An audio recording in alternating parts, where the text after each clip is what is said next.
it's important that you understand that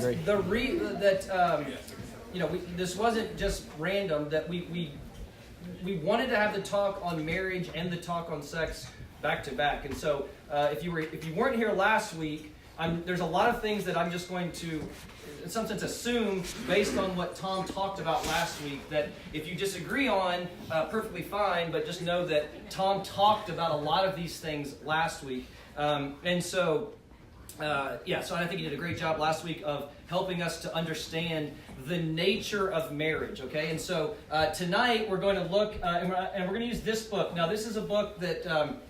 I've read it a couple years ago, then I reread it in the fall, and I've reread it a couple times since then, because it's really, it's challenged me in a lot of things that I believe. Now, and so prayerfully it'll challenge you. Now, the way that I'll present this evening is, this is what the author of this book, Jay Budichevsky, this is his argument. He is a Thomistic, whatever that means for some of you, but basically that means he's in the following. It follows Aquinas, Thomas Aquinas. Some of us, the men's study guys, know a little bit what that means, and some of the stuff that we talked about with the book Last Superstition. But he talks a lot about natural law theory. Okay, natural law theory is this idea that there are natural laws that have to do not just scientific natural laws, but these are laws about the way things just are, essences, existences, these kind of things. And this is some of the things that Tom talked about last week that we're going to talk about again tonight. All right, so to set the scene, I'm just going to read you, I'll probably read you a couple excerpts from the book at different points. But the question is, as we begin, this is essentially, would we say, and I was asking Lexi this beforehand, would we say that the sexual revolution has caused good or has caused evil? And I'm going to challenge us all tonight that these are not personal subjective questions. I'm talking about objectively good or objectively evil. Okay, so here's how he starts off the book to sort of set the scene. It's midnight. Shelley is getting herself drunk so that she can bring herself to go home with a strange man seated next to her at the bar. It's 1 o'clock. Stephen is busy downloading pornographic images of children from internet bulletin boards. It's 2 o'clock. Marjorie, who used to spend every night in bed with a different man, has been binging and purging since 11. It's 3 o'clock. Pablo stares through the darkness at his ceiling, wondering how to convince his girlfriend to have an abortion. It's 4 o'clock. After partying all night, Jesse takes another man home, not mentioning that he tests positive for an incurable STD. It's 5 o'clock. Lisa is in the bathroom cutting herself, delicately but compulsively, with a razor. She isn't trying to kill herself. She just doesn't understand why she does it. She does it so often. He says, this isn't what my generation expected when it invented the sexual revolution. The game isn't fun anymore. Even some of the diehard proponents of that enslaving liberation have begun to show signs of fatigue and confusion. So I'm going to say on the outset here, this is not a talk about condemnation. We say this a lot within Ratio. We're not trying to condemn anybody for past actions. We're trying to educate for future decisions. So if anybody knows my story, I'm in the glass houses of all glass houses for everything that we've talked about the last 2 weeks. I was married before, divorced, had an abortion or paid for an abortion for my girlfriend that got pregnant when I was in college, sex outside of marriage, pornography user for all of my, it started when I was like 10, looking at my dad's Playboys in in the bathroom in our house. So hear me on this. I'm not condemning anybody. Okay, that's really important. This is not about condemnation. This is about reality. And do we have, again, I think, the courage to comport ourselves to what is true, not what we want to be true. Okay, so hear me on that. So that's really important to understand on the outset. This is not about, because there's going to be some things in here that we're going to talk about that certainly are going to challenge everybody in this room, 1,000% me included. And it did when I read this, and I read this book a couple of times, and it's challenged me. So I want you to understand that this is not, if you're feeling that as we go through this, I think it's good in some sense. It's good for us to wrestle through these things, right? It's good for us to wrestle through. Because I think our culture has misunderstood sex in a way that maybe no other thing around it, or certainly not in this way. So, all right, so the question that we're going to look at and I'm going to try to walk through a couple things here. We'll try to get some stuff, and then we'll take a break and let you guys talk about some things that I said, or we'll say the way that the way that Mr. Budichevsky offers it, and then you can decide if you agree, disagree, and what you think about it, okay? So the question is, does sex have to mean something? And I'm going to argue to you that sex always means something. Always. Whether we admit it or not. And that's because of what we're going to talk about in regards to essences and what Tom talked about last week. Why would we think that sex doesn't mean something? The question is, does everything have a meaning?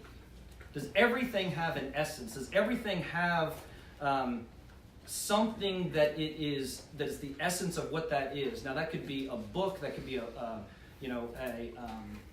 squirrel, a human. And I want to argue to you, yes. And Tom spent some time going over the substance and essence, the essence of things last week. We'll hit on that in just a minute as well. But if everything has a meaning, why should we think that something as powerful as sex doesn't also have a meaning? And a lot of people, I think the majority of people in our culture, want to say sex has meaning whenever I want it to have meaning. And the challenge is, what I want to challenge you is that your subjective interpretation cannot change an objective truth. I can't choose, because I want something to be true doesn't make it true.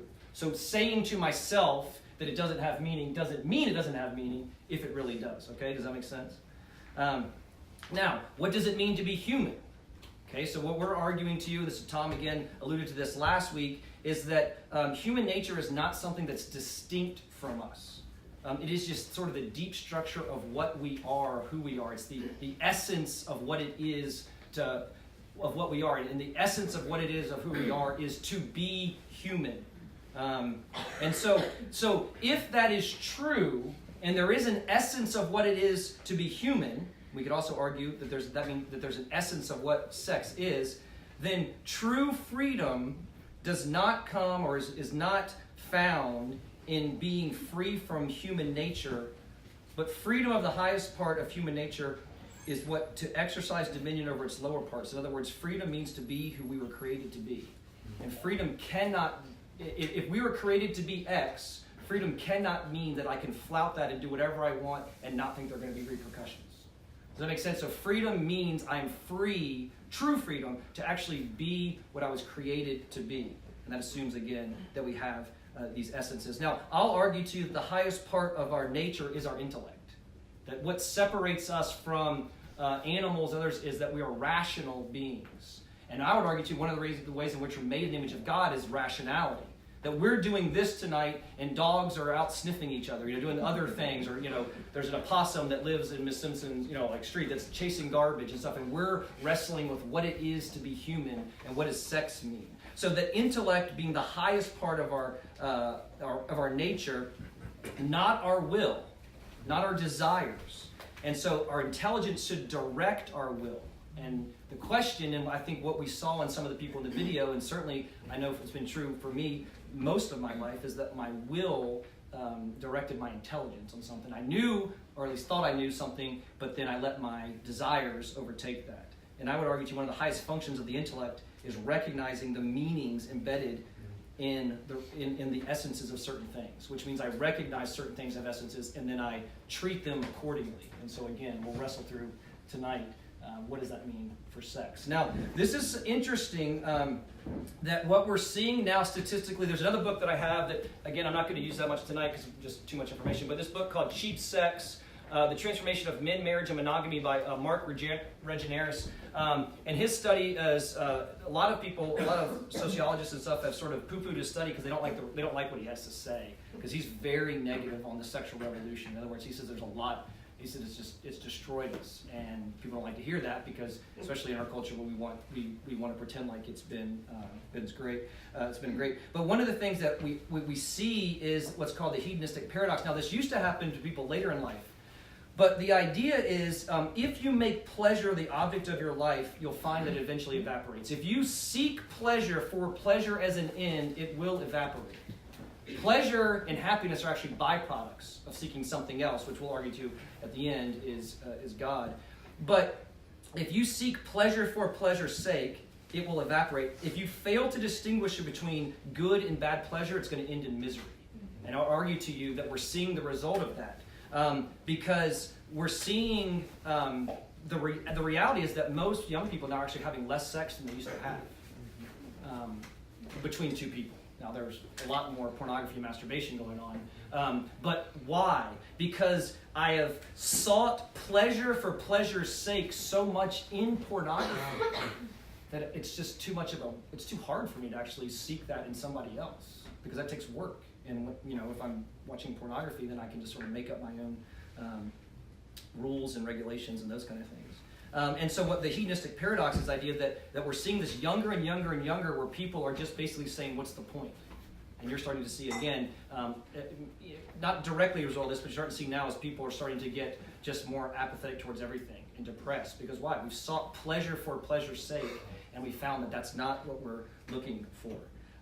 So the question that we're talking about tonight, what is sex? Again, I'm not arguing this is my opinion.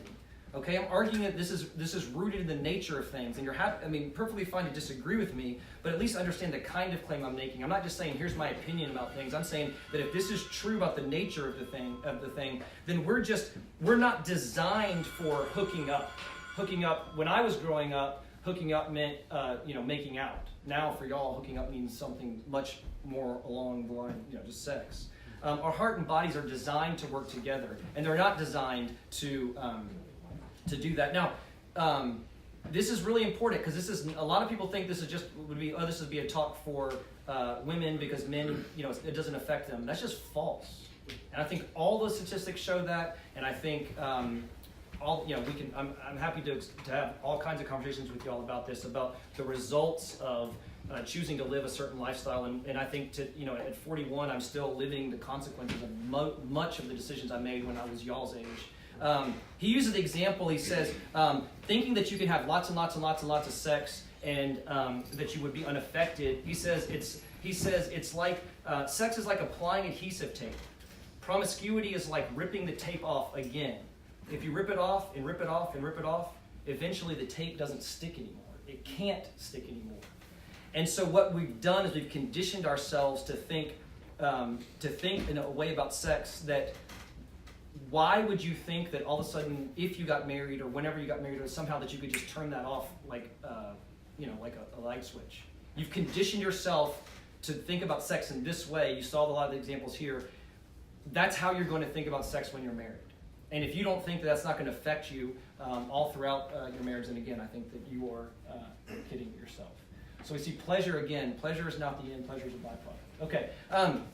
So natural law just points out again, not scientific laws, but this idea that we are designed for certain things, and there's this design in nature, and there's a natural law that tells us, which is just our participation in the eternal law. So it's a reflection essentially of God's nature, and it's a result of the way in which things are designed, the essences of things. And so if that's the case, and the argument that we see again throughout Scripture is that we see so much about this idea of why sexual promiscuity and sexual immorality being such a problem, and you see there's this inordinate amount of focus in the Bible about this. The question would be, why is that the case? You'd say because this is the way God has designed it. He's designed sex in a certain context, which we'll talk about, and if you get outside of that context, which a 21st century Western view of sex embodies that principle of just flouting all rules about sex. If you bring up any rules whatsoever, people look at you as like you've got three heads. But I'm going to try to argue to you that that's exactly just what it is, that sex has these inbuilt meanings in human designs. Okay. Now, immediately people can say, okay, well, there are no natural meanings or purposes to things. And I think that's just demonstrably false. I think everything, again, we were talking about this in the men's group, everything has an essence, a meaning, a purpose to it. And this is true of our organs, this is true of that coffee table, this is true of this cup. I mean, everything is true of squirrels, right? Everything has an essence of what it means to be that thing. Lungs, as an example, right? What is the natural meaning and purpose of lungs? To oxygenate blood. Right, to breathe, right? Or and it's much better example. Much more. To breathe air, man. Now, can you misuse that power? If I was sitting here huffing glue, am I still doing what it's supposed to, am I still breathing?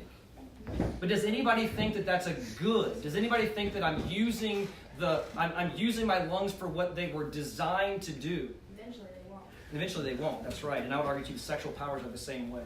That if the meaning and purpose are built into them, and if we flout their design, eventually they will, we'll see the repercussions of that, and certainly we're seeing that today. Now, some people will also tell you that an is doesn't imply an ought. They'll say that just certain things just are the way they are, but that doesn't mean that they ought to be that way. And one of the things that Tom brought up last week was this idea of the good. And I think this is super important to understand. And this is the idea that if things do have essences, then there is a good of that thing. There's a better instantiation of that thing than others. And there's something that everything is going towards that's the good for that thing. Now that could be, again, books and tables, but it also could be humanness, and it could also be sexuality. Right? And so what does it mean to be a good eye? What is a good to see? Right? A good eye is one that sees, right? That sees well. And this good is to be pursued. But it's the same thing with a good human. Again, Grant was using the example the other day of a good shoe. These are built into the nature of things, right? And we ought to respect our design, or let's say it this way, we ought to respect the is of our design. This is-ought fallacy. We ought to respect the is of our design. Nothing in us should be put into action in a way that flouts its inbuilt meaning and purpose. And so if there is an inbuilt meaning and purpose, to go against that nature, to go against that design, is like, again, it's like huffing glue, right? Or stabbing a pin in your eye. Right? That's just not what they're designed for, and that's not the good of that thing. So the question is for us, what are the natural meanings and purposes of the sexual powers? And he's going to argue two, and those are procreation and union. What are the natural meanings and purposes of the sexual powers? Procreation, the bringing about and the nurture of a new life. And the formation of families in which children have moms and dads. Now, immediately you can start saying, well, what about sex outside of marriage? Now, remember, this is why the marriage talk goes hand in hand with this talk, because we're talking about the reason we're arguing is that procreation was designed for inside the marriage, the covenant marriage, which means sex then is designed inside the covenant marriage. So procreation and union, the mutual and total self-giving and accepting of two polar complementary selves, right? The woman and the man, complementary, not the same, very different, right? In their entirety, soul and body, the unity. And we see that in design. If you were an alien and you came down to this planet and you saw men and women and you saw them naked, you would see we are designed for each other. And we are designed to procreate, right? And we see this all the way back to, we were talking about this before, we see the command all the way back in Genesis, right? That we are to be fruitful and multiply, and we were designed to do that.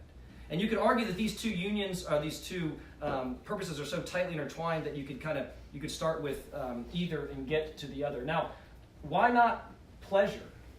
People want to say all through that pleasure. Why not pleasure? Well, is sex pleasurable? Yes, it is. So here, this is important. We're going to talk about this when we look at purity. Some of the worst teaching I think is the church has done is they've said this: sex is bad, don't do it, get married, go nuts. Not lots of sex. It's amazing. No. Sex is amazing in the right area and in the right purpose with the right person. Fire is beautiful in the fireplace. Fire is not beautiful, burning down UNCW. Or whatever, right? So sex in the right context is beautiful. And we'll talk about that in a minute. But is the fact that sex is pleasurable, is that distinctive about sex? I want to argue to you that pretty much any voluntary power is somewhat pleasurable. Is eating pleasurable? Yes. Yes. Is breathing okay? Yeah. Some more for others. Right? Is breathing pleasurable? Yes. Yes. But I want you to see. Look, eating is pleasurable, even if I'm eating too much. Breathing is pleasurable, even if I'm sniffing glue. Do you see that? So it's the pleasure is still there, I'm just using that power in inordinate in ways that are against its design. And so, for a criterion of what we look at, in order to determine if something is a good to enjoy, we must look at the thing itself. Let me say this. Sorry, I skipped ahead. The purpose of eating is to take in nutrition. The purpose of eating is to take in nutrition, but eating is also pleasurable. Now, if we said the purpose of eating was pleasure, then it would seem that any way that you shoved food inside your body would be okay, because the point was just pleasure. And so, if I sat here and just shoved food in my mouth and then binged and then purged and then ate some more and then purged and ate some more, right? If pleasure was the only thing that I was going for, would that be a good? The answer would be yes. But does anybody think that that's a good? Does anybody think that's the good of eating? That's what what eating is designed for? I hope not, right? So pleasure it can't be the sole purpose of what it is that to have sex. Okay, so procreation. 2 conditions must be satisfied before one can say that the purpose of anything, which is just P, is to bring about something else. So if I want to say the purpose of P is to bring about this, there has to be 2 conditions. Okay, the first one. It must be the case that P actually does bring Q, and most assuredly the sexual powers do bring procreation. That's just, the sexual powers bring procreation. And secondly, the causal connection of P with Q must be part of the explanation of why we have P in the first place. Why do we have the sexual powers? And I would argue to you that any definition you try to give, any explanation that you gave, hold on a second, John, any explanation that you gave apart from the link between sexual powers and new life would be woefully incomplete. That's just part of what it is to the sexual powers is procreation, right? Now, I know if you got questions, I want to try to get through some of this just in the interest of time, and then we'll open it back up, open this section up, then we'll open it for questions, okay? Procreation is part of it, right? But, and apart from procreation, any explanation of these sexual powers would be incomplete. But if we grant the procreative meaning of sex, then the unitive meaning follows. We're not guppies, right? We don't just cooperate for a moment. For us, procreation requires an enduring partnership between 2 beings, the man and the woman, who are different, but in ways that enable them to complete and balance each other. Again, this is what why the talk on marriage was so important, right? The union characterizes the distinctly human mode of procreation. This is how we procreate. But a parent of each sex is necessary to make the child, raise the child, and to teach the child. And like we said, mom and dad are jointly irreplaceable. And that was what Tom was talking about last week. There was a non-Christian who he quoted, said, if we were asked to design a system for making sure that children's basic needs were met, we would probably come up with something quite similar to the 2-parent ideal. And we would argue to you that it was designed. It was designed by God.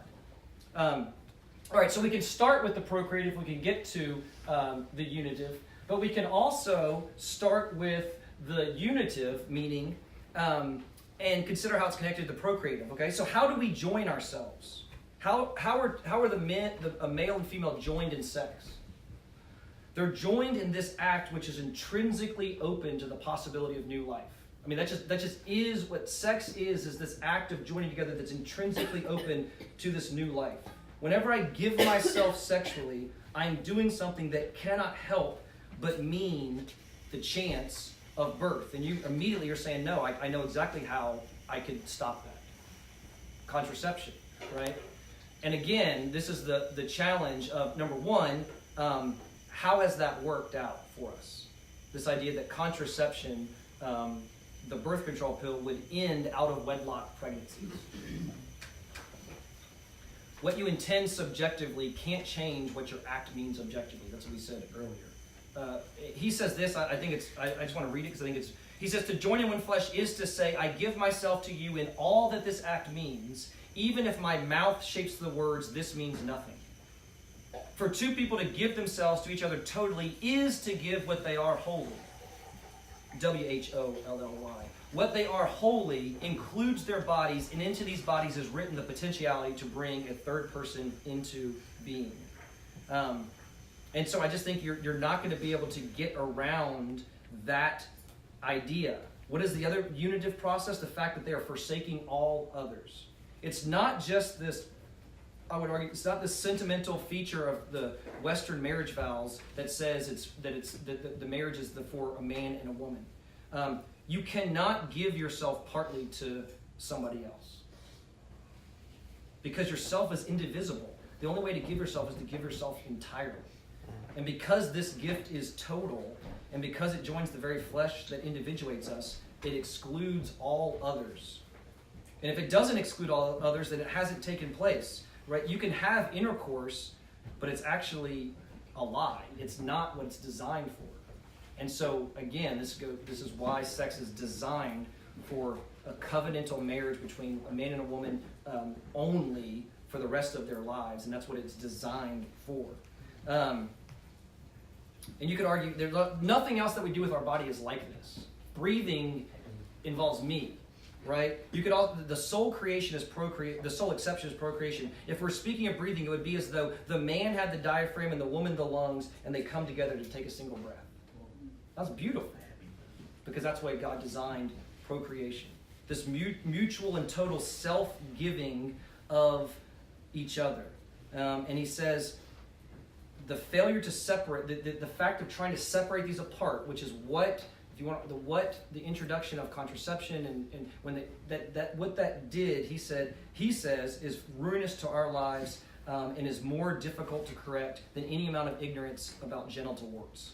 He says it ought to be taught, but obviously it's not. We don't want to believe these things because that challenges us in ways that certainly we don't like to be challenged. All right, so he says, think about the sexual landscape of the modern culture in this way. You can look at quadrants A, B, C, and D, okay? In corner A, up here, are people, now these are mostly men, he says, who buy into this fantasy that I can enjoy greater sexual pleasure by instrumentalizing my partners. I'm turning my partners, and this is what, if you men, if you are looking at pornography, if you're having sex outside of marriage, I defy you to tell me that. I mean, I don't mean any disrespect to this guy at the end who says that it's because he loves women so much that he's had sex with them. That's a lie, and I don't mean that, disrespect him. He is using the woman to get what he wants from her. He's using her as an instrument. Now, it's pornography. That is, that's any sex, I would argue to you, outside of marriage. And he's also refusing to give himself wholly. He's giving the part of himself that he wants to give, but not the rest of it. By doing so, he falls into this hedonistic paradox, and I think we've seen so many men in this, that they think, if only I had more sex, I'd be happy, and they have more sex, and they realize that ain't it. So then we think, oh, it's not this person, or it's this thing, or maybe I need to do more, or with more people, and you do more and more and more deeper into that. And if anybody has ever experienced that, you would do the same thing. Pornography is the same way, where you just go deeper and deeper and deeper into evil, I would argue to you. Pleasure comes naturally as a byproduct of pursuing something else, like the good of another person. And the best way to ruin pleasure is to make it your goal. And people and especially mostly men, who have made having sex with the most amount of women as possible, have made pleasure their goal, and that's the best way to ruin it. And I would argue to you again that that's what's happened. All right, so now you've got corner B, okay? Now these are mostly women, he argues, who try to substitute the feelings of union for a real union. Now, this is different than men, right? There's this one flesh unity in some sense, but there has not been this one life unity, because that would require mutual and total self-giving. And so, but the reality, though, is the bodily transaction produces feelings of union, because that is what it's designed to produce. It's designed to produce these feelings of union. And nothing is easier to confuse than these feelings with the thing that they represent. To think that the feelings, the cheap imitation of the feelings, actually is the real deal. And you see this all the time, where then things fall apart, and the person says, well, I don't understand how things fell apart. We had such a good thing going. Everything except the substance of which the feelings are designed to be a sign of. All you had was this fake, this false, this imitation. Okay? Now in corner C, he says this is couples who imagine that by denying the procreative meanings of sexuality. So now he's talking about married couples who deny the procreative meanings of sexuality, that they can enhance its unitive meaning. By seeking the unity but deliberately refusing the gift of children, he says we still get a kind of unity, but it goes bad because it turns inward. It ferments, it turns sour, it begins to stink. The decisive factor is not sterility, so if you're sterile, he's not talking about that, which is nobody's fault, but deliberate rejection of fertility. He says if we willfully refuse the procreative meaning of union, then union itself is stunted. We merely change from a pair of selfish me's to a single selfish us. All right, so if we haven't offended everybody yet, part D. In corner D of the quadrant are people who think the exact opposite way from C. These are people who, instead of supposing they can affirm the unitive meaning of sexuality without procreation, want to affirm the procreative process without unitive. So sperm donors, these kind of things, which we're seeing explode now in our culture. Procreation takes place within the context of a unitive relationship. That just is what sex is. To destroy the unitive meaning of the procreative act is to turn it into a different act altogether. It's not procreation anymore, it's actually production. The child is no longer an expression of his parents' love, but an output, a product from a factory. And he argues that's not at all what it was designed for. Now, that's a lot, I get. That's a lot of, and there's a lot of things to be challenged in that, and there's, certainly for me, there's a lot to be challenged in. So why don't we do that? Let's take 5 minutes, break back up, and, in your groups, agree, disagree. What do you think about the things that Budichevsky has argued? Where would you disagree with him? Where do you think maybe you've been challenged in this? And then let's take 5 minutes, and then we'll come back. And then I want to do. So he talked about the nature of sex, and I think he's made his case for that. But now what he wants to argue, and I think is important for us, is what does it mean to be a man and a woman? And then also, what about purity? Because most of the people in this room are single. And I think purity is pretty misunderstood. And I think he does a good job of helping us to understand why it's so important for the things that I think are argued clearly in Scripture, why those are so important. So we'll do that after this. But let's take 5 minutes, break up into groups, and then what do you think? Agree, disagree about the things that I just said. Let's come back together. All right, we've got a decision, I guess, to make. There's one thing we can do is we can probably spend the next hour disagreeing with everything I just said. I know some of you do. Let me just throw. There may have been a little bit of misunderstanding, and I'm certainly. I want to make sure that I was clear on this. That Grant was saying. So we're talking about singleness versus married. There is no other option. Dating is not an option I'm considering as a different mode. If I didn't say that, I'm sorry. But I'm talking about either you're married or you're not. And sex is, by definition, according to what we just went through, Budichevsky would argue sex is only for marriage for the reasons that we gave. That because you're in a committed dating relationship means nothing. Because that's not the covenantal giving of ourselves for till death do we part that Tom talked about last week. And if you think that it is, we're just kidding ourselves. Now, some marriages are not that either. I get that because we've abandoned what it is to understand marriage. Now, that's what Tom talked about last week, so I get that. But I would argue it's only in the confines of a covenantal marriage where I know that this person and I will be together forever, that I can fully give myself to the other person. And that's what it is to have sex, not this cheap imitation that we bought into. Yeah. I just have a question about C, clear. Okay, now this is another thing that's going to offend everybody in this room, because what he's arguing is that this is also true within a marriage. Mm-hmm. So that's talking about I forgot what Bailey had two options for what it was. I forgot one of them. But is that talking about? Well, I'll tell you, yeah. Is that talking about protection and Yes.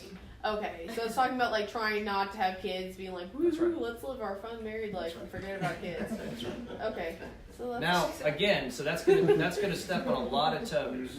I get that. But the question is, and this is what Lexi and I are challenging, and again, it steps on my toes. But this is what we're wrestling with: is the question. The question is. All right. So we're gonna do. Let's do this because Grant has heard some of this before, so he said, like, we get some of this faster than others, and I'll skip some of this. But what is the main difference between a woman and a man? Now, you can look at biology, and in our culture today, you can't even say that. Remember that video we watched last year where no one even knows the difference between men and women are? Okay. What? The essence of what it is to, you could argue lots of other things, but the essence of what it is to be a woman is potentiality for motherhood.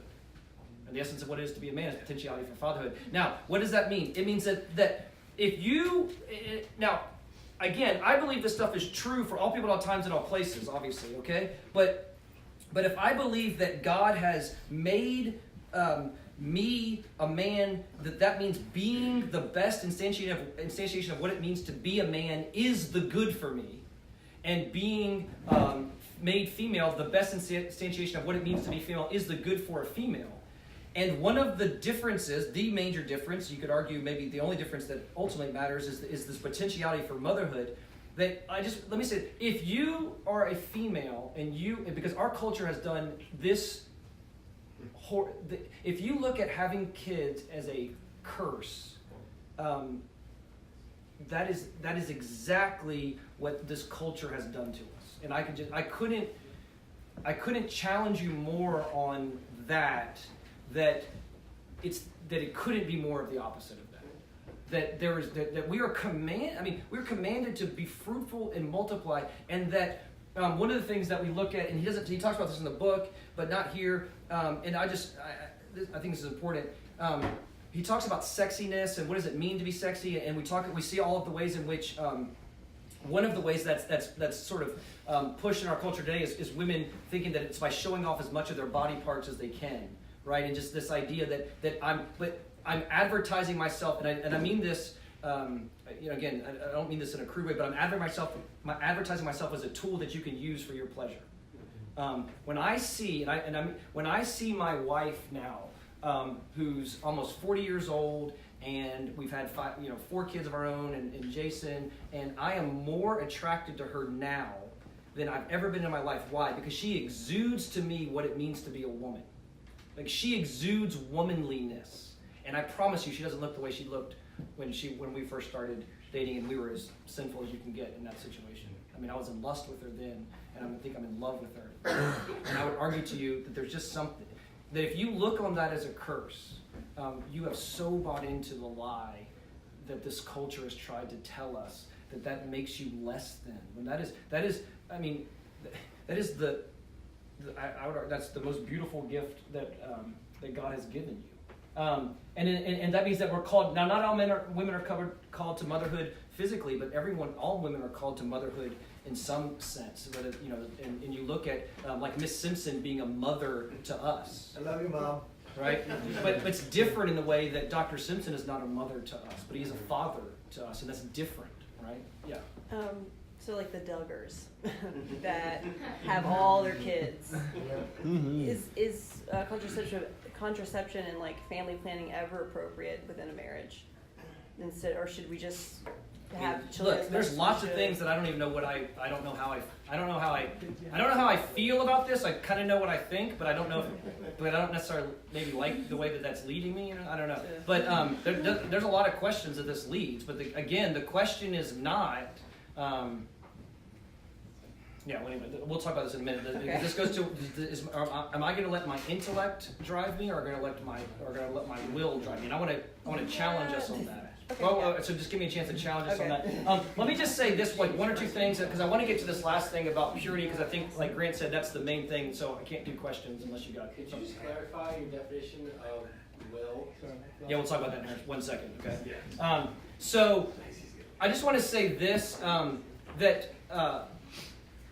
Love is misunderstood. That guy says, again, no, I'm not picking on this guy, but the way in which he shows, the way in which he loves women is by having sex with them. That's just false. I would argue to you that what he's doing is actually somewhat down here.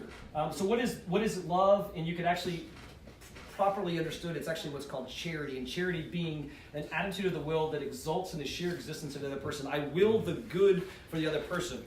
In this sense, the will means it's a decision that I'm making, right? I can choose and I can promise my wife that I will the good for her as long as I live, and that will be a choice that I will make. I cannot promise her that I will feel the same way I feel about her every single day. And if you think that your marriage is going to be based on your feelings, then what's going to happen when your feelings go? You're out of there, and that's most marriages today, right? I covenant before God to love you as long as I feel like it. That's not love, right? So this charity is a better understanding of what love is, and that's this decision, this activity, this choosing. Zach, this choosing, I choose to love her, and that means even when I don't feel like it, because I promise you this for every one of you that will be married, there will be days that you'll wake up, I'll send this today, there'll be days when you wake up and you look across the person next to you and you want to strangle that person because you're like, who is this person? Now, they're doing the same thing to you, so, don't. But it's because you married a sinful person, right? But in the middle of that, I still can choose to love that person, which is this act of charity. And erotic charity is the giving of myself over to that person sexually. I can promise that too. I can promise to give, to will the good for you. I can promise this charity. So if you think of like this big circle, and then I can promise erotic charity. What I cannot promise is this third part, which is called romantic love. And our culture is basing marriage on this romantic love idea, but it's not even romantic love, it's the cheap imitation of it. Because if you've got these concentric circles where you've got charity, and then you've got erotic charity, the two things you can promise, and the romantic love, and then off to the side is this enchantment. And enchantment is essentially just emotional experience that is confused with love. And that is what you would argue, this is what happens when we have sex, is it produces these feelings that is the cheap imitation of the real thing, of the substance. And we think, and this is why people say, well, I knew it was the case because we were so enraptured with each other. The feelings were there. But that is not anything in which you can base marriage on. In fact, someone was talking about last week about, why do you think arranged marriages worked all the time? Right? Because they didn't base it on this feeling, they based it on this idea. I promise you, that too many of you have thought that maybe a relationship that you were in that didn't have this wasn't that good of a relationship. You actually you could throw away something really good because this is just a cheap imitation. And this is what I can promise, the charity, and I can promise erotic love, right? And then maybe the romantic love comes, and it will come from that, but it comes down the line. And he says, romantic love is this thing that like sneaks up on you where I see my wife just being the woman that she is, and I look at her now sometimes, and I just look at her I just think she is so beautiful in a very, very different way than I looked at her 10 years ago. I promise you that, because that was I want to consume you way, right? Really, I want to use you as an instrument. But now just very different. And in romantic love, it may be fleeting. It may ebb and flow. It may be different. It comes out at different times. And you can't promise that. But you can promise these two things. And too many people that have been basing that we've got this, therefore it's going to be a good relationship, is false. Or if you don't have this, does not mean that it's not going to be a good relationship. Two people that are compatible, but maybe don't have this can come. This can develop if you're willing to will the good for that person and to love that person the way that I think God has ordained that we would, right? And this is important because if you're single and you think, as long as I get married, then I'll be happy, right? There's nothing so fully promises completeness as love. Nothing so intensifies the longing for completeness by its teasing foretaste of completeness. Yet so great is the yearning aroused by this foretaste that nothing falls so short. Now, why is that? I'll argue to you at the very end, because this is supposed to just be a glimpse and a glimmer of the real love that we are to have, which is our relationship with God. And this actually opens us up to that. All right, so let's say a few things about sexual purity, because most of the people in this room aren't married. Okay, so what does that mean for us? Sexual purity does not mean, and this is the way in which I think we've mischaracterized it so much, sexual purity does not mean that it's just this, it's not impure. Sex is not impure. Again, sex is God designed sex to be the procreative process, and it is beautiful and it is amazing exactly in the context that He created it. When a husband and a wife who have covenanted together before God are becoming one in that unitive and you say even procreative process. But he argues there's two modes of sexual purity. For married, it's faithfulness. Do we agree that there's a purity for me, and that's to be faithful to my wife? And that can mean faithful with my eyes, faithful with, certainly faithful in physically having an affair, but that could be faithful in having emotional affairs as well. But there's a complementary form of that for unmarried people, which is this word continence, which just means self-restraint, refraining from sexual intercourse. And again, sexual intercourse, I will argue to again, would be any sexual act that tries to cheapen and imitate the real deal. Okay, and so I think this is true where he says these modes are complementary. Continence in culture actually propels faithfulness in marriage. I'll say incontinence because that sounds gross. But loose sexual mores in culture produces unfaithfulness in marriage. You couldn't have a website like Ashley Madison, which is a website that is for people to cheat on their spouses apart from the sexual revolution in the culture that we're in right now. So they complement each other. Okay, that's really important. But it's also purity is not it's not negative. It's not just not having sex, right? That's part of it. But you're not just faithful spouses just aren't not doing something. We're doing something. There's something more to my marriage than just not having an affair with somebody. By living as we do as faithful spouses, right? Jess and I are pursuing goods of beauty and integrity, and that impurity undermines and sullies. And I would argue to you it's the exact same way for you as a single person. That faithfulness is intrinsic to married. It's not to being married. It's not added. And the same thing is true of singleness. Continence is intrinsic to singlehood. You can say, "Well, I don't want to be in that mode of marriage." You're in a mode right now, and that mode is singleness. And the question is, what is the good for you in that mode? And I would argue to you that nature, these natural laws, would tell you exactly what that is, and that is purity. That's restraining from the sexual, from any sexual contact outside of marriage. You could just think, he says, think of it as a flour of a different kind of bread.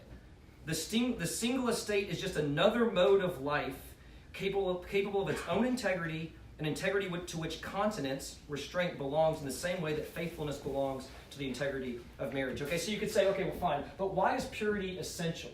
And so let me just give you two pictures as we're trying to wrap it up. Let me give you two pictures of purity. Well, he says, first of all, trying to explain purity to adults who haven't lived it is like trying to explain to a small child why you can't make friends by bribing them. Right? They don't have enough experience with friendship to know that's just not how you do it. So in a culture of trying to explain sexual purity to a culture, and 1,000% me included, who have so rejected that, it seems to us just so foreign and so just so crazy, right? But he says, but this is the same thing with deliberate continence in singleness, right? In order to get it, you just have to practice it.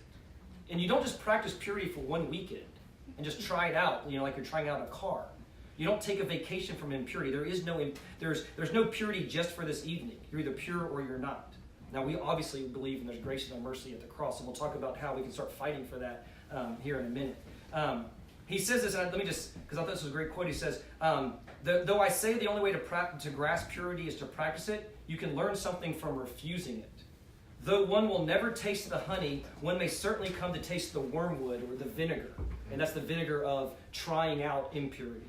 Eventually, that bitterness intrudes on the pleasure of sexual intercourse.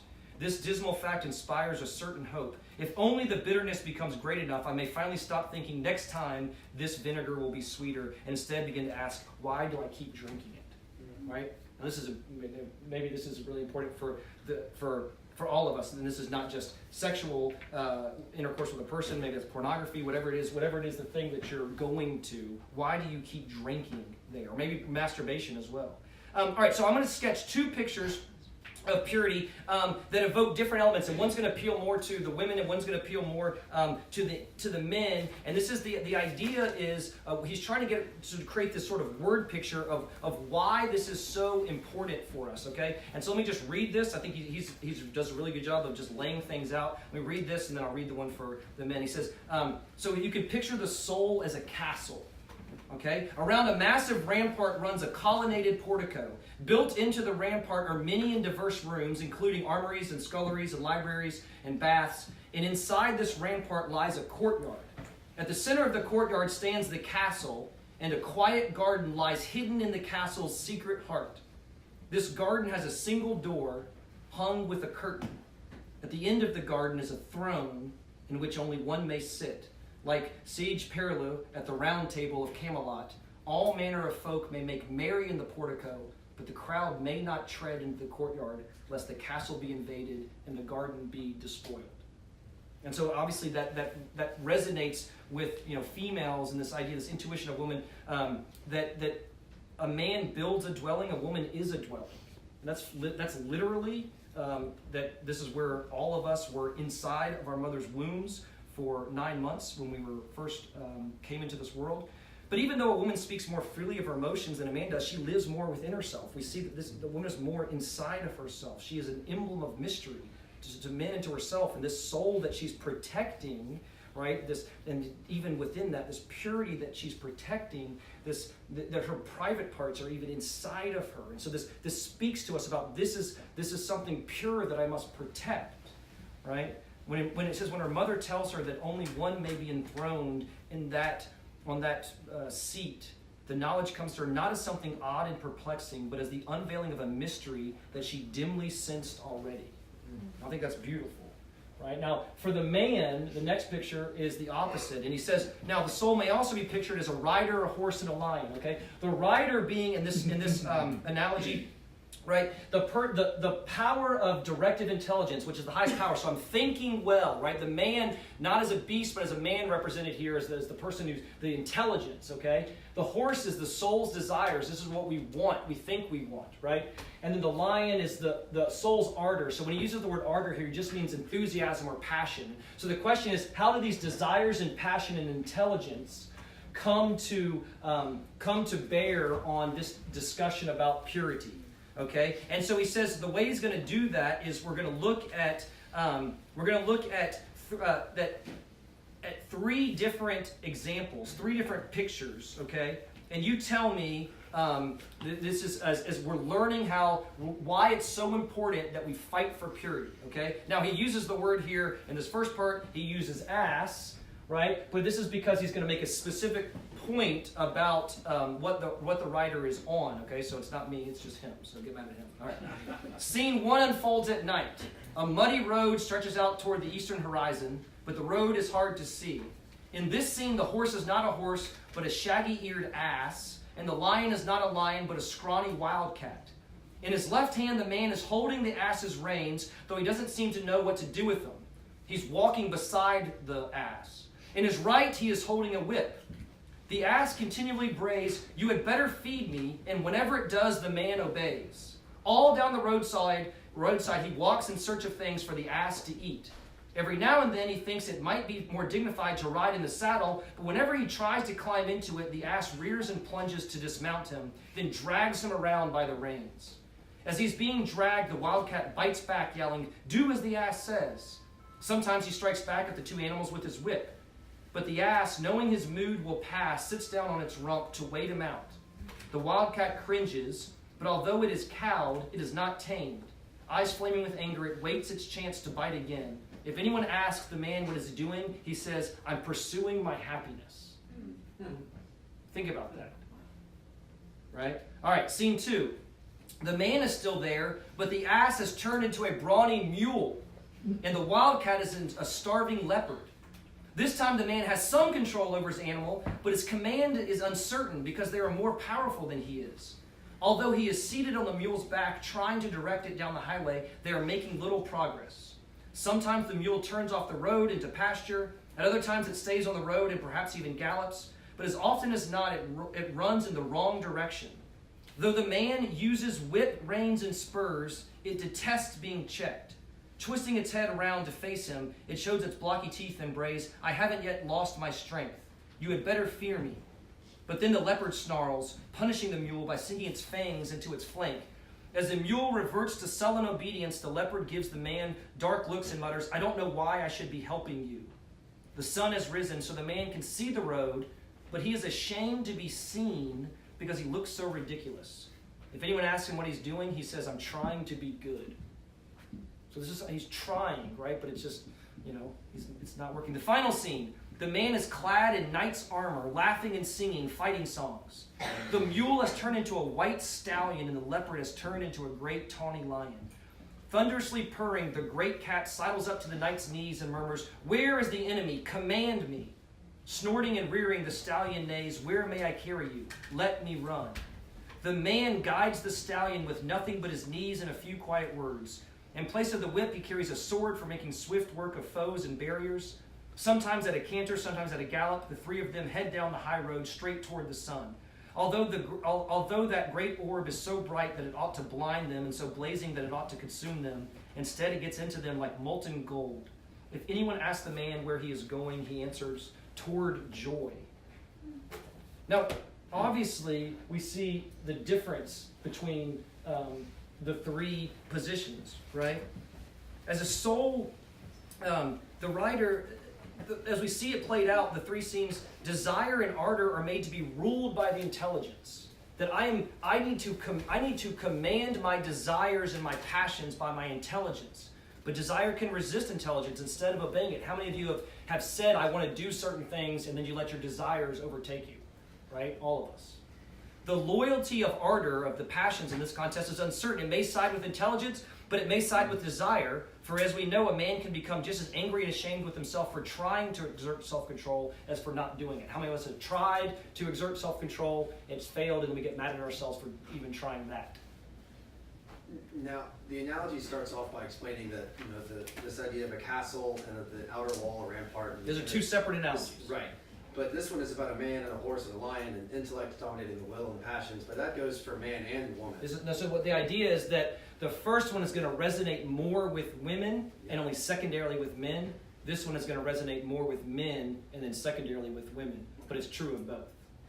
Right? So the idea is that all of us, men, women, are to have our passions and our will ruled by our intelligence, not the other way around.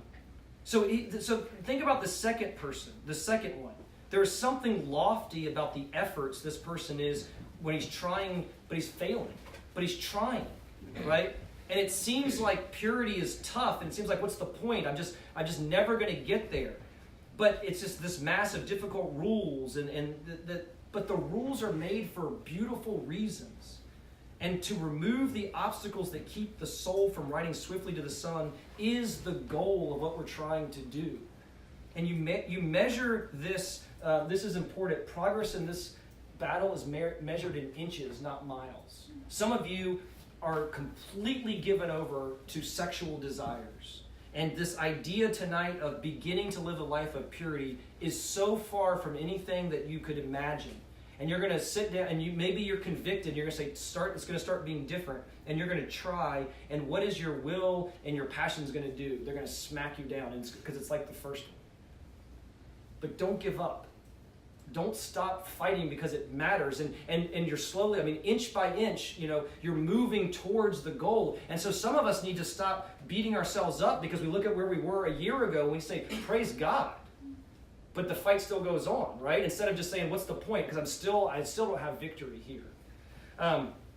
This is really important for us as we wrestle through all of these things in regards to purity. Now, there's a lot more that I could hit on, but just in the interest of time, I'm going to skip ahead to what does it mean? What does it mean? What is sex sort of like pointing toward? This is I'd say this is where we're all headed towards the transcendent. It is impossible for any created good to constitute man's happiness. If you think that sex is going to give you joy, just wait till you have enough of it, because it won't. And you can try, and you can do it differently. You can do it with other people or different people, and all you're doing is rearranging deck chairs on the Titanic, because we were not made as finite creatures. We're not made for anything finite to satisfy us. Happiness is in the perfect good, right? And this is what Aquinas says. So what human love, I would argue, human love only makes sense in light of divine love. Now, that doesn't mean that human love is not good. It just means that if we think human love is what's going to complete us, we're all in big trouble, right? Because anybody who's been married knows that it's not true. Why are there so many divorces? Because people think it's my spouse's fault. If only I had a different spouse, or they were this, then I would be happy. The reality is that, again, this goes back to what we were talking about earlier, the reality is that the things of this world were never meant to be our end. They could not be our end. Why? Number one, we don't really love well enough. We're just not good at it. But the second thing is that even if we do love well, it was never intended to be enough. It was never intended to be the end, right? It was this idea that it was unlocking. It was ultimate. It was unlocking the ultimate, the beauty that comes in the transcendent. Now, C.S. Lewis said that what we find in this world are all this longing for something beyond this, and we find that whenever our natural longings, when we have them, they're always satisfied by something in nature. So if you have this feeling in your throat that's it's dry, that there's water, there's something to satisfy that. If you have this feeling in your tummy that it's gurgling, then there's something that can satisfy that. There's thirst and there's hunger. But if every one of us has this longing that cannot be satisfied by anything created, then it tells us that we were not made for this world, that we were made for something beyond this world. And what I think is beautiful, this is the way he ends it, maybe we could end it here, is that one of the ways that we see is that covenantal love, which includes, so charity, including the erotic love, when I can give myself to somebody in the confines of a covenant marriage. He says, for human lovers, their love is so lovely that it creates a longing for something deeper still. It doesn't make their union irrelevant, right? It's the foundation. It gives their union a new foundation and meaning, redirecting it outward and upward to the Creator. For what would it profit them to give themselves to each other instead of to that love? How could such refusal not utterly subvert them? Their love for each other can come into its own only if they are no longer their own. Their gift to each other must become a way in which they give themselves to the giver. It is not enough to walk toward each other. Together they must walk into Him. How could they stop now? How could they not go on? And so we see this beautiful picture of that sex inside the covenantal bonds of marriage is actually this beautiful picture that points us to our Creator. And again, when we cheapen that, when we take it out of what it is, of essential nature of that thing, and cheapen it and make it something else, we're not just cheapening it, but in a sense we're cheapening that journey as well and what it's pointing to. Because God has designed it for a purpose. And if we use it outside of that purpose, then that purpose literally will kill us, but it also will spiritually kill us. All right, so questions, comments? I'm sure no one has any disagreements, so that should be pretty clear. Yeah. I think the fact that here on earth that everything points towards a man and a woman in covenantal marriage, procreating children, that is the ultimate good. I think the fact that Scripture says that in heaven there is no marriage, and I'm assuming that also in heaven there is no parent-child relationship, that if the ultimate in this world isn't even part of the next world, that it's all pointing towards something. None of it's ultimate. Marriage, right. Parenthood, children, none of it's ultimate. It's what it's pointing to. The picture of marriage pointing to the relationship of Christ and the church. The picture of raising children, discipleship, is pointed toward making mature followers of Christ. Right. Right, and again, if we think that the things of this world are going to satisfy us, and I mean no disrespect, but that's everybody in that video who thinks that if I just have enough sex, it hasn't worked out before because it's not giving me one, but if I just keep doing it and doing it in different ways, then that's going to finally complete me. That's a fool's errand. And we see this what we call the hedonistic paradox, where it's after when you chase that as an end in itself, then it always becomes unfruitful. Yeah. Yeah. So based on what you're saying about sex, we should all have to expect to have a child 9 months after we get married. False. Why not? Because if you eliminate contraceptives and sex consummates marriage, then how does that work out? Right. So remember. So what he's arguing for is. And look, this is just. This is. The pill, I could argue to, has done more damage than it's done good. But I would argue that we're seeing now, even biologically, what it's doing to women. Like, there's something about what it does when it stops this natural. It stops this natural progression from happening. So regardless of that, what he's arguing for is that anything artificial like that you're putting in place to stop it is what he's arguing. That takes away from what the true meaning of sex is. So what he would argue for, now I'm not putting words in his mouth, but what he would argue for is that that there are ways in which you can do that naturally. Prevent. That you don't, yeah. Counting. But that the pill or that contraception or something like that is this false barrier that prevents you. And I think, like, you can just think of a condom. It prevents you from fully giving yourself. I think you can just physically, you can just understand that. It prevents you from fully giving yourself in a unitive way to your wife. Now, I'm not 100% sure. That still doesn't make sense to me. So Every time you have sex, you're not going to get pregnant. Right, but Right. you have to expect to.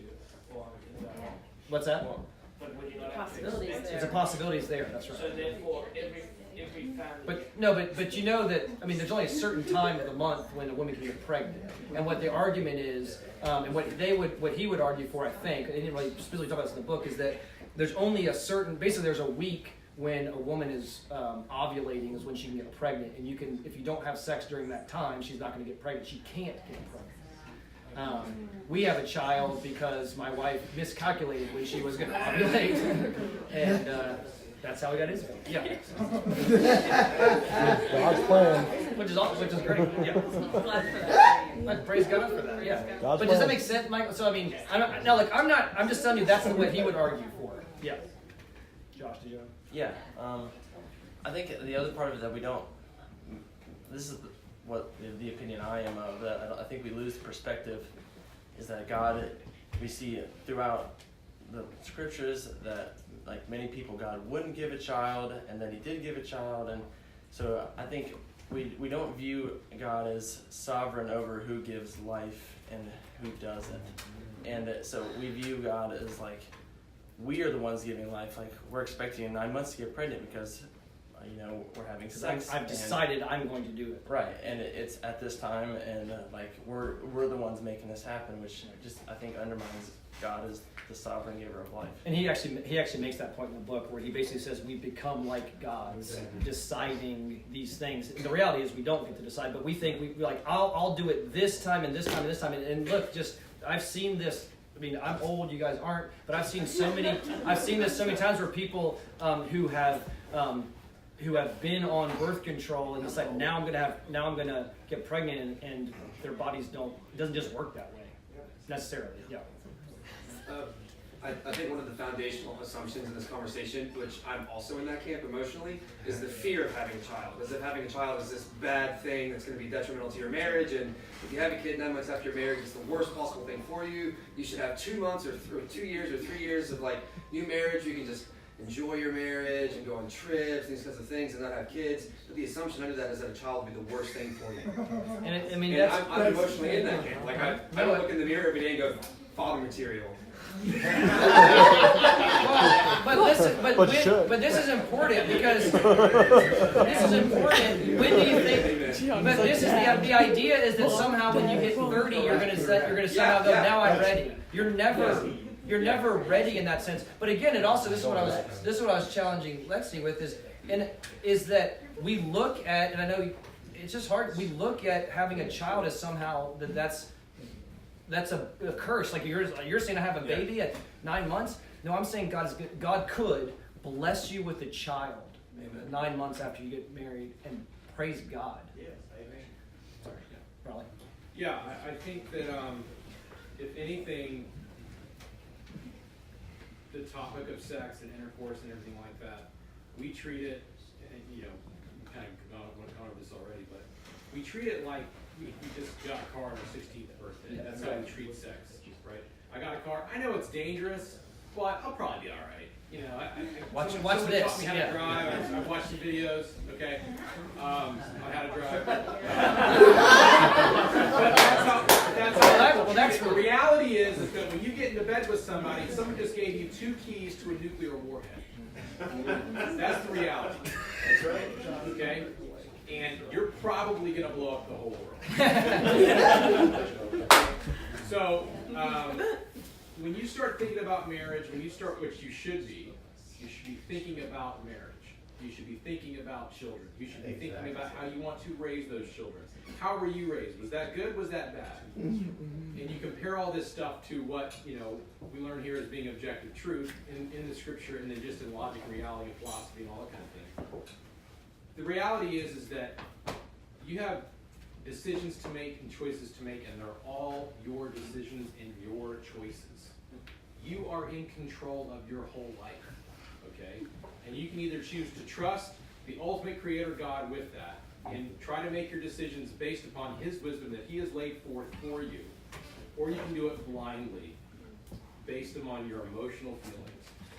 And some of you right now are screwing up your lives because you're doing things that are inhibiting you from having any future meaningful relationships with your spouse. And that's heavy, and you need to think about that.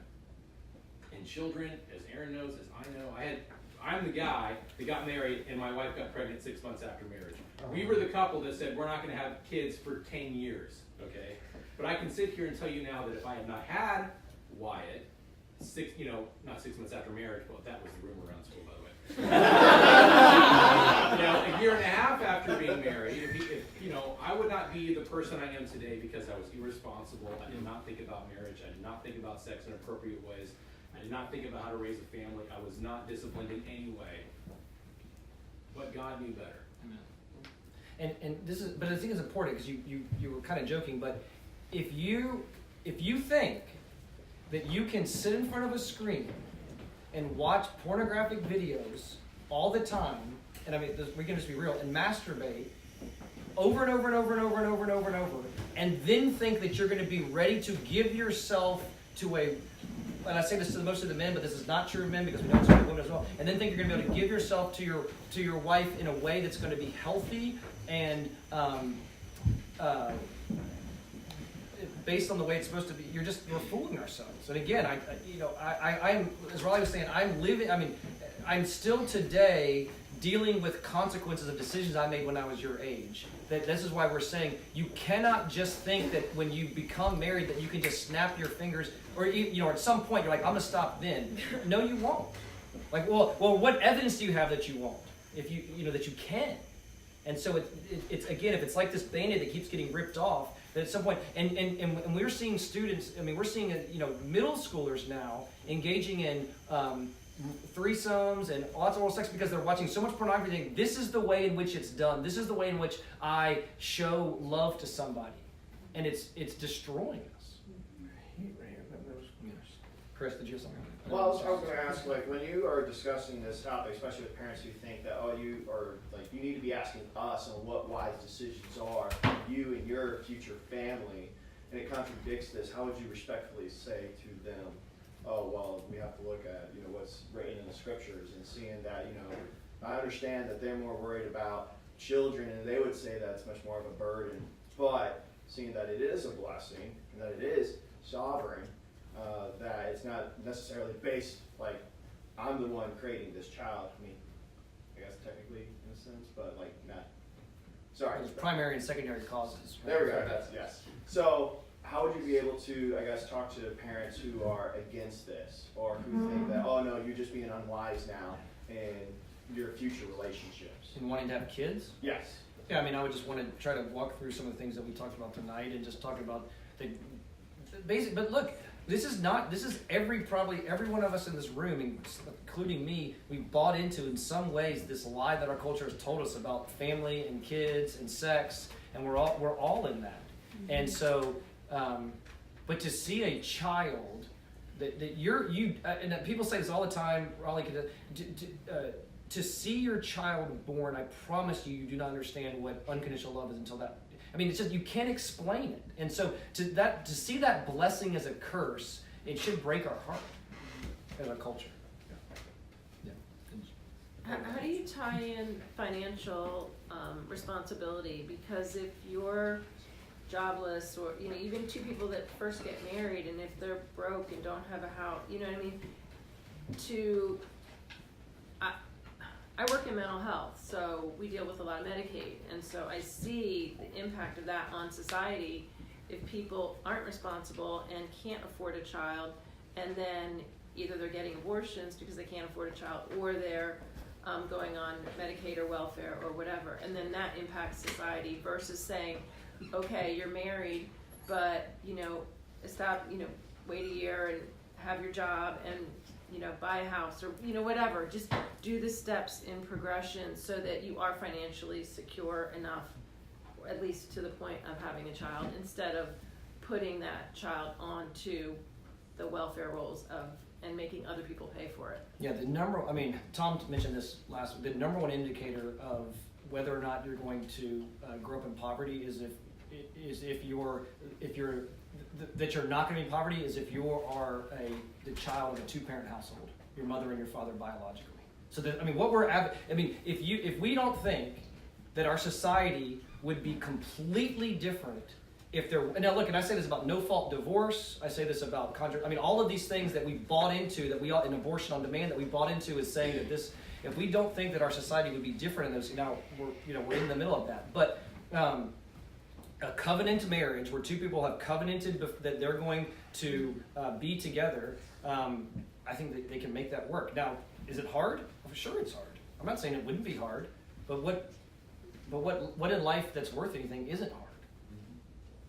One family planning is still an option, like that type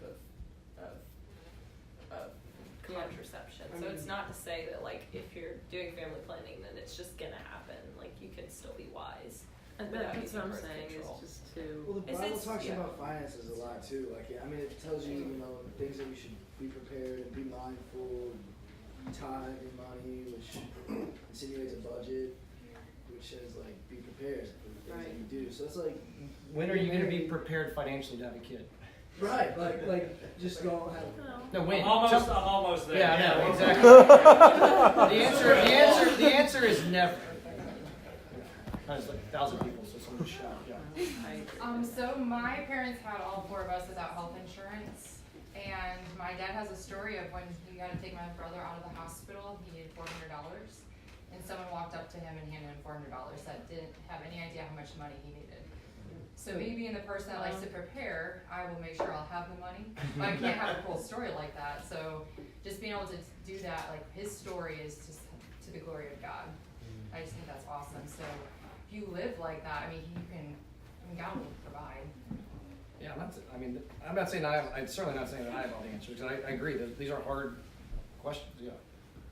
I think that the erroneous idea that we have about children, we still have the same erroneous idea about the American dream of owning a home, 2 cars. That's going to make us happy. And television. Yeah, right. I have a friend who is a strong believer. He and his wife were when they got married. They did not use contraception. They have 12 kids. They live in a trailer. I don't know any kids that are as happy as those kids are. I think you're He's right. a painter. Yeah. How much money can painters make? I think you're right. We bought into this idea that if I have a certain level of, and 1,000% me as well, that I need to have this certain level of finances to be happy in this world. And that, well, just kind of talking about what you guys were talking about, being prepared and stuff like that. This is kind of like kind of my personal story about it, but like my family growing up, I mean, my parents got married really late in life and waited a long time to have kids because they wanted to be financially stable. And then it ended up like recently that like neither one of my parents work, and so like my family's not financially stable. And so the kind of thing is that my family has had to ask myself and like people, like I understand what you're talking about, you know, like when people having to live, because I mean my parents came from the same place. They were looked down on people who had to take welfare and who had to have help, and now the situation's flipped, and so it's very different. But ultimately you have to ask, do you believe that do you believe in God enough, and do you believe that he'll provide, that if he's going to give you a child, you don't think he won't provide for that child? You don't think he won't be with you when you're with that child? There's just no amount of like human planning, I think, that can ever prepare you to have a child and to start a family. And also too, looking at society as a whole, not everyone's going to be working by God's standards. So there are going to be people who are irresponsible and then have to live off of society to try and keep their kids. And that's the reality of the broken world we live in. And that won't be fixed until Jesus returns. But in the meantime, if you're living relying on God, like, I mean, we definitely did not plan for that. My parents had lots and lots of saving accounts set up. They had prepared probably better than anyone, and it did no good in the hand of God. So there's not a lot you can do in those situations. I think the church is a huge solution to this problem too. I think the church absolutely should play a role in taking care of people who can't take care of themselves and can't take care of their kids. My parents had jobs. They had college plans set up for us. They had all kinds of things, all the boxes checked, and then they had me, and I was a medical monster.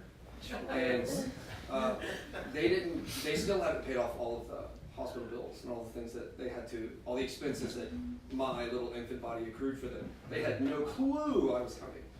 They were like, we got all the boxes checked, everything's ready, bring on the baby. Brought on the baby. And they were not financially ready. But we were in a church that helped care for me, helped care for them, helped provide meals. They helped my parents grocery shop, like all kinds of things that the church was able to help my family take care of, because in that situation we didn't have the money to do it. But that's also why, I mean, to your parents, like being in a covenantal marriage the way that Tom, there wasn't an option of, well, we should just break up. Like that's not marriage. There's no option of that happening. Like there just isn't. Again, but I know Tom talked about some different things. But it just means the way in which we're going into this, and then if we're willing to fight in that situation, then financially you can make it work. But I think Bill's point is just right on, and that it's just, we think that if we have these material things, that's what's going to make us happy. And the reality is we know that's not the case. Just like we know pursuing sex is not going to make us happy, we know that the material things aren't going to make us happy, but we still chase the sex and we still chase the material. Yeah, just to offer the alternative view here, don't go under the assumption that you're going to get pregnant 9 months after you get married. Because that's what I'm saying. Right. Kim and I got married, we waited a couple of years. We thought, okay, we're ready to have a family, we're financially stable. How many years later before we had our first biological child? Almost 20 years later. Right. Now that was God's sovereign will, and it was worked out as it was supposed to. But don't just think, I mean, it does happen, and it can happen. And that was all God's providence, but it's sometimes, if you think you're in control, if you think you're planning it, I'm just here to tell you, you are not. As much as you think you are not. Which goes to Josh's point, Yep. So, one thing that I wanted to say is that this is something I had to, be in a relationship to realize, is that, when you're not in a relationship, you think, as a Christian, you think, all right, purity is important, I need to be pure. But whenever I fail, it's not as bad as whether or not I was in a relationship, because when I'm in a relationship, I can see a direct effect that it has on another human. And I think that's something we all kind of fall prey to, that false mindset of it's worse to be impure, whether it's pornography, masturbation, all those things, while you're in a relationship, because that has a direct effect against, the person you're in a relationship with. When you're single, those sins have a direct effect against God, because God is holy. And when you do actions that are non-holy, it affects your relationship with God. Well, but it's not, it affects relationships in the future. It's not just that. Yeah, it destroys. Yeah. But I'm just saying, on another level, often we always think to ourselves, it's really bad to have sexual sin when you're in a relationship, whether it's like pornography or masturbation, but like it's also like just because there's not another human that's being involved that we can see, because like we're saying, in the future, it does actually have that effect. You're also like still in the presence of God. You still have a relationship with God. Yeah, when you're in that sexual sin, you're invalidating that relationship just as much as you'd be invalidating an actual like human relationship. Yeah, I know we're running late, but if you want to keep talking, but it's just like, but this is going to that. We talked about at church on Sunday. Grant had given Zach and to give it to Grant. Grant given us this sermon by Tim Keller. When you look at Jeremiah 2, and he talks about this understanding that we are like whores spreading our legs to everything that comes by. We're like mares sniffing the wind to find what we can give ourselves over to. And God is the faithful spouse who's calling to us, saying, why was I not good enough? You know, why wasn't I good enough for you? What was it that I did that caused you to do that? And so if you think about sin that way, obviously the analogy breaks down, but if you think about sin that way, then you think about the fact that of the faithful spouse, they are watching while you're cheating on them with somebody else. And that faithful spouse is God. And that should wreck us. Yeah. Well, and so a comment on that before my initial comment, like just a friendly and loving reminder, like to any person who struggles like with pornography, thinking like, this is going to hurt me, like, no, this will hurt your marriage. Like, it will. It is absolutely something that has repercussions on your sexual activity with a spouse. Like, don't think that it is in its own little bubble and does not affect your future. It will, and it does. And that goes for women just as much as men, so I have women hear that from me as a truth in my life and in many, if we're honest. But, you know, what also, my initial point, what a beautiful thing that this brings up, you know, because the women are probably already feeling like challenged enough about all the things to think about, but for men, in the sense of the kind of responsibility it takes, like, are you ready to take care of a family when finances are hard and your wife is pregnant and you guys are freaking out about whatever thing? Like, are you as a man prepared for that level of responsibility? Where in this culture did we decide that for some reason men from 13 to 18 can be little baby boys forever, and then we kick them out at 18 and we're like, all right, be an adult. But they don't know how to do that. They don't know how to navigate the world. They're addicted to pornography and we think they're going to be okay. Like, where have we adopted that mindset is appropriate for men? And so the challenge for the men, like, there are a lot of really amazing godly women who can be gentled by the Lord to become a mother. Praise God for that. Are you ready to lead them? He has this great quote that I skipped over, but I think it goes just what you said. He says, he talks about being carved and shaped into, this is for men becoming a man and how the circumstances are doing that. But he says the truth is that not to endure being carved and shaped well is unnatural for men and a source of numberless miseries. He says the best instance of an oak tree, is not a gaudily decorated acorn, but a tree. In the same way, the best instance of a human male is not a glorified walking packet of urges, but a man who, for the sake of the highest and greatest goods, commands himself, strengthens his brothers, and defends his sisters, regarding even the meanest of women as a lady. Amen. Yeah, and this is also really scriptural too. When we go back to, again, all parts of scripture. For one, what Melissa said, are we believing in the God who opens and closes the womb, referring back to Genesis with Abraham and his wife. Sarah, thank you. And then also, with Grant's point, the church being a huge solution to issues like these. We obviously live in a broken and sinful world, not the way that it's ought to be. But the church, as Paul would teach us, you know, what is good ministry? Well, again, I'm paraphrasing, but it's just to serve the poor, the widowed, the orphans, right? This is a portion of the way that the church helps for these kinds of things. Or even to Gianni's point with how are we living if we're living sexually outside of what God has designed. And does not Paul tell us that sex is the sexual sin, sexual immorality is the only sin that you not only sin outside, but you also do to yourself, right? So all of these things that we're talking about have scriptural basis. And another thing too, to think about culturally, when Bill was talking about family, this family of 12, and you guys raise your eyebrows, there's scripture behind a quiver full of children. Why is that a blessing? Or why do we not see it as a blessing, right? When we look at scripture, do they ever say, man, children are a burden, like we immediately react to when Bill tells the story? I know people who have large families, But is it our issue or the Bible's issue that we see families or children, or even to take it further, sex to this level, that burdensome? Because the burden of really the sexual revolution, as he's identifying here, is that we have taken the responsibility of parents and raising children, and actually the procreation mandate as us being, instituted in marriage in Adam and Eve is stripped away to only bare bones pleasure and sinful lust. So here we are. Let's go back to the scriptures, right?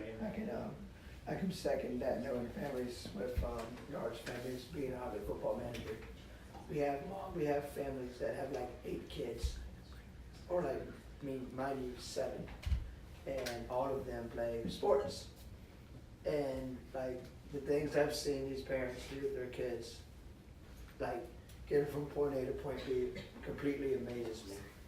And I'll just emphasize on the bigger, larger families, but I was agree. So, like large families are no joke. I know a lot from my football. Yes. Yeah, I have a question. So I've been challenged tonight a lot, but it's mostly because At least one person was.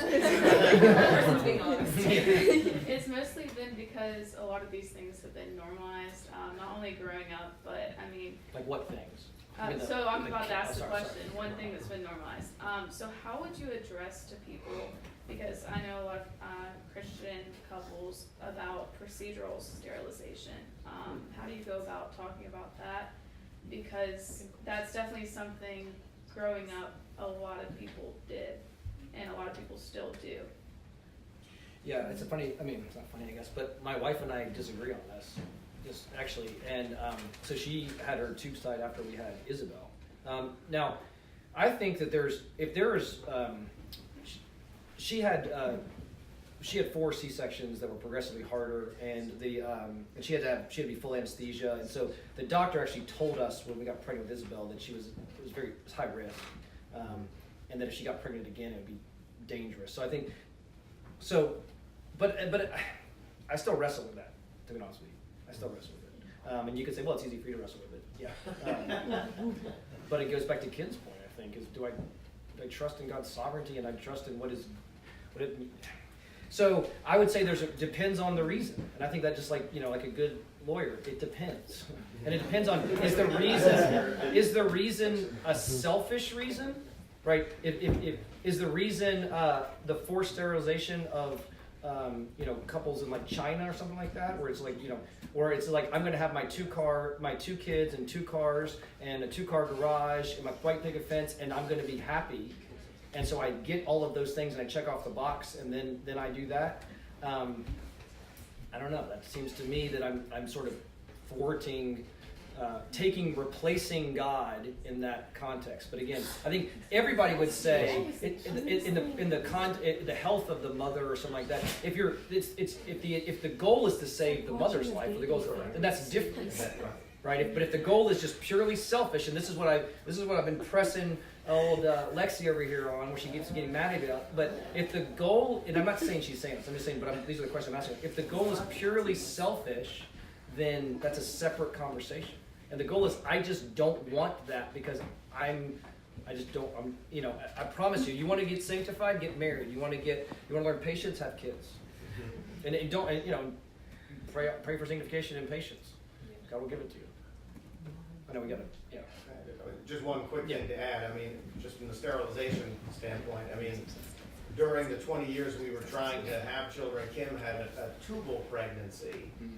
And we had to get rushed to the ectopic, and when we talked, and she had a very near-death experience. It was like, called the doctor. He's like, I'll meet you at the emergency room. Right. And she nearly died.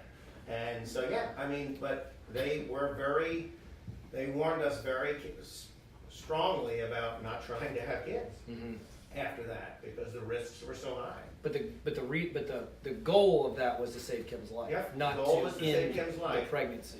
Yet it was 11 years after that she finally got pregnant naturally. We had our first biological child. So I'm telling you, God is in control of it. It always. But yeah, it's scary. It's scary to turn that control over to God. It is, because we think we're in control of stuff. I'm just telling you, And you're not. as Lexi reminded us, Don't be like Michael Scott. You get it done, you gotta get it done again. Getting it reversed probably ain't that fun. Now you reverse again.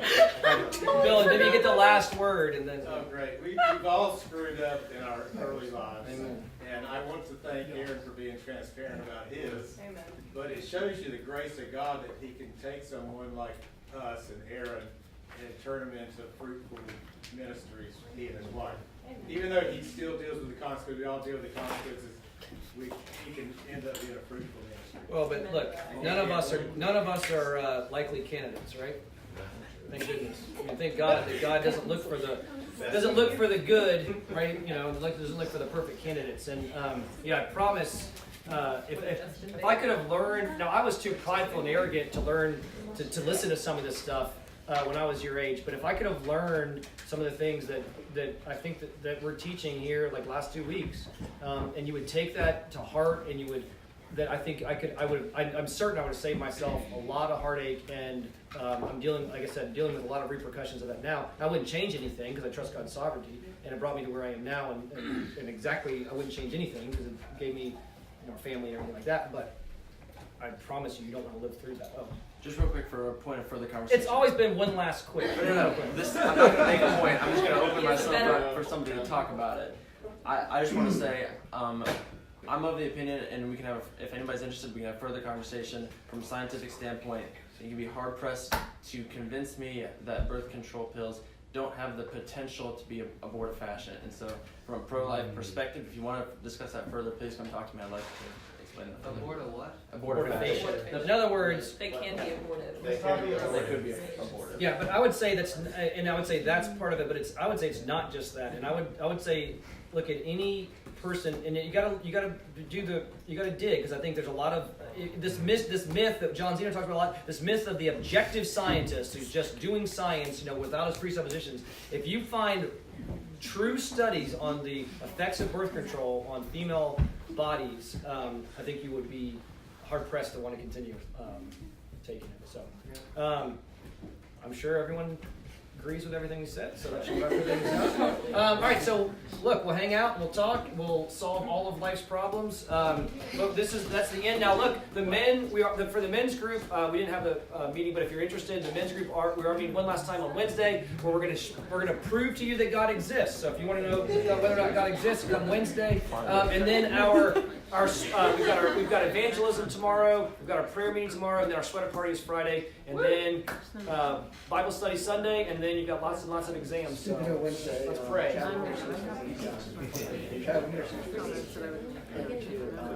Traveling to Chapel Hill. Yeah, that's right. Yeah. All right. So Gianni's going to pray for us, and then we can hang out and eat some dessert and discuss this further. Dear Heavenly Father, first, thank you for your righteousness. Thank you for your constant love, your constant grace, and your constant forgiveness that chooses us when we don't choose you, God. Today was a heavy conversation and a hard conversation. But it being heavy and hard doesn't change the nature of truth. Truth is truth, God. And allow us to believe the truth, Lord. Allow us to wrestle with these facts. Allow us to pursue you in the scriptures. And allow us to really understand that there is no condemnation